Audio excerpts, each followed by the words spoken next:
ఆరోగ్యంతో ఎర్ర సామంత వలస విద్యార్థి మృతదేహంతో గిరిజన సంఘాల ఆందోళన. ప్రభుత్వ నిర్లక్ష్యంతోనే పిల్లలు చనిపోతున్నారంటూ ఆగ్రహం. ఏడాదిన్నరలో 15 మంది గిరిజన విద్యార్థుల మృతి. గిరిజన శాఖ మంత్రి సంజయరాణి నియోజకవర్గంలోని 4 విద్యార్థులు బలి అన్నటువంటి వార్తని హైలైట్ చేశారు.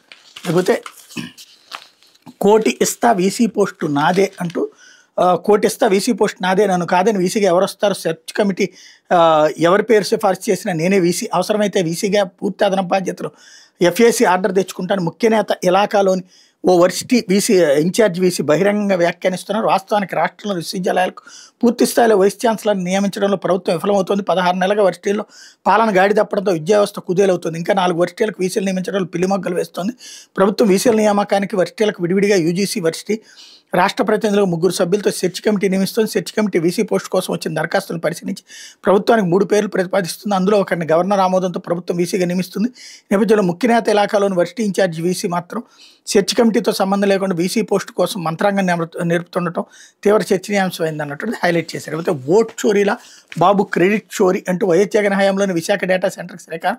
అనుబంధంగా ఐటీ పార్క్ అభివృద్ధికి షరతులు. ఇతరులు చేసిన పనికి క్రెడిట్ తీసుకోవడం బాబుకు అలవాటు. వైఎస్ఆర్సీ ప్రధాన కార్యదర్శి శ్రీకాంత్ రెడ్డి ఫైర్. చేసిన పని క్రెడిట్ తీసుకోవడం చంద్రబాబు మొదటి నుంచి అలవాటేనని, ఓటు చోరీ తరహాలో చంద్రబాబు క్రెడిట్ చోరీని వైఎస్ఆర్సీ ప్రధాన కార్యదర్శి గడికోట శ్రీకాంత్ రెడ్డి ఎద్దేవా చేశారు. హైదరాబాద్ ప్రెస్ క్లబ్లో బుధవారం ఆయన మీడియాతో మాట్లాడుతూ అభివృద్ధి అనేది నిరంతర ప్రక్రియని, అది ఎవరి హయాంలో జరిగిన అంతా తన వల్ల అనడం బాబుకు వెనతో పెట్టిన విద్యని మండిపడ్డారు. వైఎస్ జగన్ హయాంలోని విశాఖ డేటా సెంటర్కి శ్రీకారం చుట్టామని, కేవలం డేటా సెంటర్ వల్ల గరిష్టంగా ఉద్యోగాలు రావన్న ఉద్దేశంతో వాటికి అనుబంధంగా ఐటీ పరిశ్రమలు కూడా ఏర్పాటు చేయాలని షరతులు విధించారని శ్రీకాంత్ రెడ్డి గుర్తు చేశారు. ఎక్కడేం జరిగినా అది నేను నా వల్లే జరిగిందంటూ నారావారి మీడియాతో డబ్బా కొట్టించుకోవడం చంద్రబాబుకు అలవాటుగా మారిందన్నారు. విశాఖలో డేటా సెంటర్ని ఎప్పుడు మెటీరియల్ ఇచ్చేశారు, జీవో ఎప్పుడు ఇచ్చారని తెలుసుకోకుండా, గతంలో ఏం జరిగిందన్నది ప్రస్తావించకుండా అంతా వల్లే తన వల్లే అన్న రీతిలో చంద్రబాబు మాట్లాడుతున్నారు. 1992లో నేదురుమల్లి జనార్దన్ రెడ్డి సీఎంగా ఉన్నప్పుడు హైటెక్ సిటీకి శంకుస్థాపన చేస్తే దాన్ని తానే కట్టానని చంద్రబాబు చెప్పుకుంటూ వస్తున్నాడు.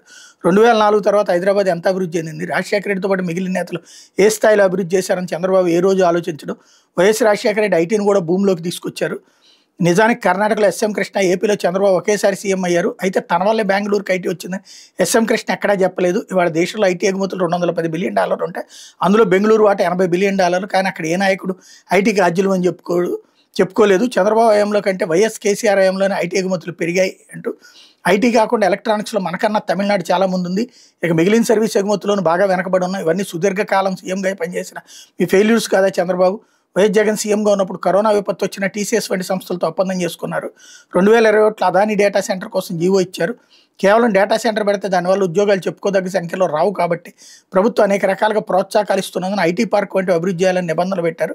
కానీ చంద్రబాబు మాత్రం ఓటు చోరీ తరహాలో క్రెడిట్ చోరీ చేస్తున్నారు. భోగాపురం అంతర్జాతీయ విమానాశ్రయ నిర్మాణానికి అనుమతులు అన్నీ తీసుకొచ్చి దాని నిర్మాణాన్ని ఒక కొలిక్కి తెచ్చింది వైఎస్ జగన్ ప్రభుత్వం.